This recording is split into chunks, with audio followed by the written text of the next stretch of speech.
بسم اللہ الرحمن الرحیم۔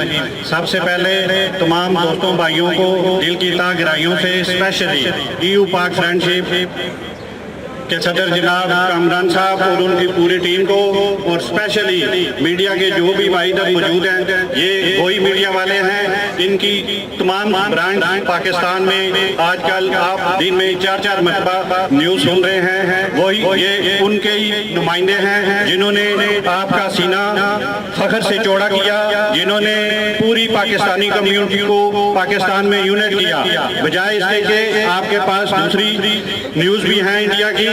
تو سب سے پہلے ان سب بھائیوں کے لیے اپنے میڈیا کے لیے زوردار تالیاں بجائیے پلیز۔ وَتُعِزُّ مَن تَشَاءُ وَتُذِلُّ مَن تَشَاءُ، بے شک عزت اور ذلت اللہ کے ہاتھ میں ہے۔ یہ ناظرین و حاضرین، انڈیا مودی انہوں نے اپنا پورا زور لگایا ہمارے خطے کو دہشت گرد ثابت کرنے کے لیے۔ اللہ تبارک و تعالی انسان کو نیت جس کی صاف ہو، جو حق پر ہو، سچ پر ہو، ان کو موقع فراہم کرتا ہے کہ ان کی نسلیں بھی ساری اٹھا کے دیے۔ یہ عمران صاحب نے، ہمارے پرائم منسٹر صاحب نے جو آرمی کا پائلٹ ان کا واپس کیا ہے، آپ دوست بھائی کہہ رہے ہیں کہ انہوں نے پائلٹ واپس کیا، پائلٹ نہیں واپس کیا، انہوں نے پوری آرمی واپس کیا۔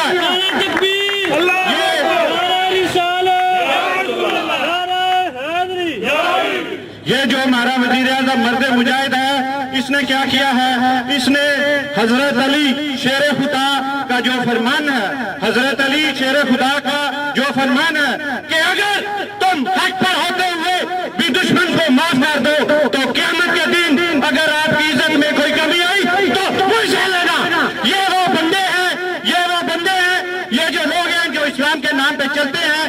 آپ لوگ ہمیں دہشت گرد کہتے ہو تو پوری دنیا اب آپ کا چہرہ انٹرنیشنل میڈیا دکھا رہا ہے۔ انڈیا دہشت گرد ہے، پاکستان دہشت گرد نہ تھا نہ ہے، اس کی زندہ مثال ہم نے آپ کا پائلٹ واپس کر کے کی۔ ہم امن چاہتے ہیں، ہم امن چاہتے ہیں، ہمارا دین ہمیں امن سکھاتا ہے، ہم محبت والے لوگ ہیں، بھائی چارے والے لوگ ہیں۔ I love you to all Indians. Thank you very much.